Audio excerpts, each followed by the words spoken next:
Impressive, right? I'm sure many of you didn't expect Indian cinema to look this good.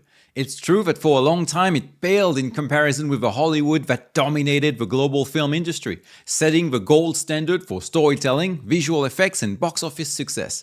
Meanwhile, Indian cinema was mostly known for silly dance sequences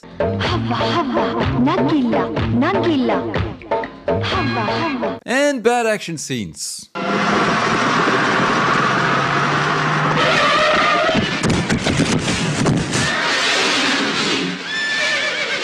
Wow. But you see, nothing lasts forever, and lately it seems American studios became complacent and stuck in the loop, churning out prequels, sequels, remakes, and soulless CGI spectacles, all while pushing political agendas audiences never asked for. You're in no position to lecture the public about anything. You know nothing about the real world. Most of you spent less time in school than Greta Thunberg. So, if you win, right, come up, accept your little award, thank your agent and your God, and fuck off, okay? India, on the other hand, rolled up its sleeves. Over the last few decades, its film industry has seen massive growth in technical expertise, production quality, and global recognition, to the point that the biggest Indian blockbusters are slowly approaching their American counterparts in terms of budget. From Oscar-winning films like RRR to visually stunning spectacles, Indian cinema is proving that it can compete on a global scale. We are the lucky generation who's seen such a big change. When we started, there were no mobiles, there were no vanity vans, there were no monitors, there was nothing. And now we have it. But that's a van for my gym. These cameras are the most precise I think have ever been built. We see every bit of what was put into building this set comes right to you in the audience. I don't want to disparage Hollywood, but I'm having more fun on this project than I ever did there.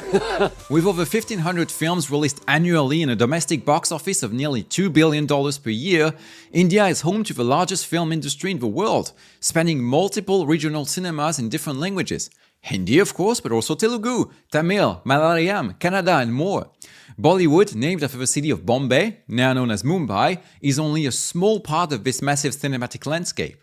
So what makes modern Indian movies so special? And what makes me say they're now better than Hollywood movies? Well, for starters, they haven't forgotten that cinema is, first and foremost, a visual art.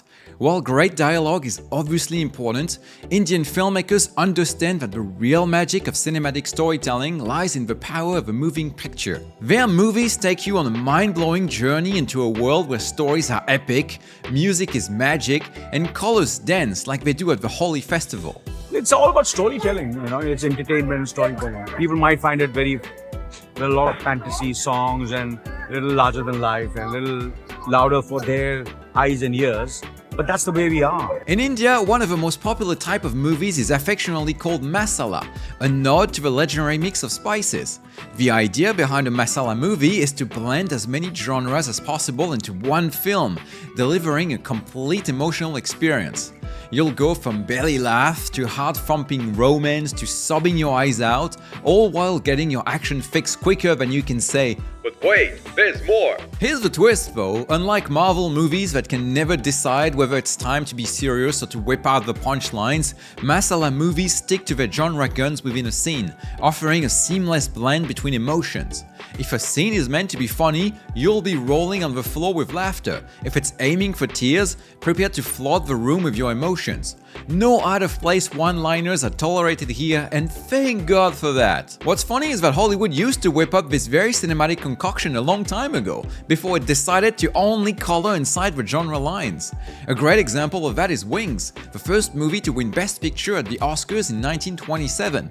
It's a wild medley of comedy, romance, drama, all amidst some epic war action akin to the Masala movies of today. Hollywood, you should really take notes from your own past. Now, sure, sometimes Masala movies are as bonkers as the entourage of a Bollywood star, and realism often gets thrown out of the window like last year's fashion trend. It's as close to actual Indian life as a cactus is to a snowman. But that's the beauty of it. It might not be a reflection of a real India, but it's a slice of India that we wish existed. It's a place where love conquers all and where hope, however dreamy and far-fetched, feels like it's just around the corner. I see it as the sign of a film industry that wishes to glorify beauty and entertainment above all else, which is something the world desperately needs. Art should make us dream and inspire us, and that's exactly what Indian movies do. I think it's got to do a lot with our culture because we celebrate everything. So we have festivals like Ganpati, we have Diwali, we have Holi, we have so many things, and we like to dance to everything because I think that's the best way to celebrate something. Next to Masala movies in the world of big Indian productions, we also find a lot of epic historical dramas. And trust me, they're gorgeous to look at. The sets, the costumes, the cinematography, everything is as grand as the Taj Mahal itself. India has made some of the most mind-blowingly beautiful movies I have ever seen. And trust me, I've seen a lot of movies. That doesn't mean all Indian movies are just pure spectacle though. Bollywood and its counterparts in the rest of the country also produce a lot of other styles, from pure comedies to dramas and thrillers and more. It's as rich of an industry as its famous culinary counterpart. Whatever you love, you'll find it there. For example, one of my all-time favorite movies is Like Stars on Earth, the touching tale of a kid with a learning disability and of a kind teacher helping him overcoming it. No over-the-top sets or costumes, no mix of genre spices here, just a moving story with a beautiful message. India is full of such touching movies. Now, a criticism often addressed to India is how it borrows from other movie industries, which is just a polite way to say that they often just straight up plagiarize.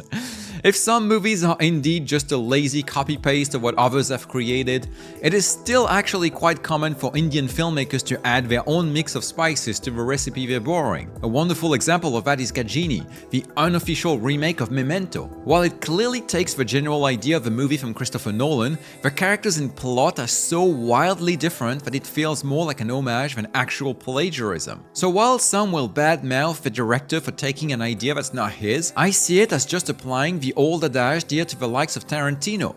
Good artist copy, great artist steal. Another aspect of Indian movies that I absolutely love is the lack of political correctness. No woke lectures here, just the glorious, unfiltered, unapologetic essence of what movies are supposed to be, an escape from reality.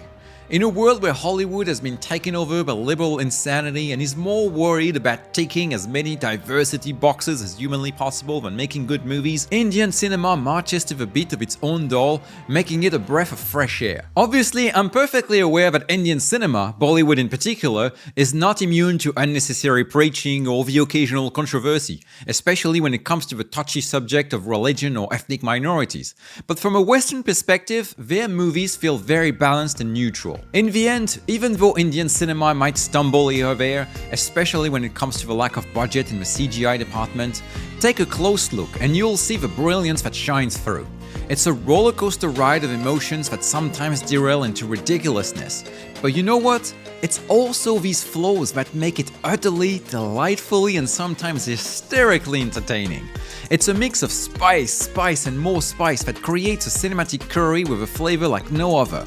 It's the unfiltered essence of entertainment, a show that doesn't just go on but continues to evolve, celebrating love, laughter, and all the vivid colors that life has to offer. It's not perfect, but its imperfect, colorful chaos is a reminder that movies aren't just about reality. They're about the fantastic, the unbelievable, and the joyous. They may not reflect the real India, but they're an escape, an ideal to aspire to, a place where dreams come alive on the big screen. So I invite you to sit back, popcorn in hand, and to giggle at the exaggerated fight scenes and dancing to tunes that magically burst out of nowhere. Trust me when I say that Indian cinema is a mad, joyous carnival that will change you forever.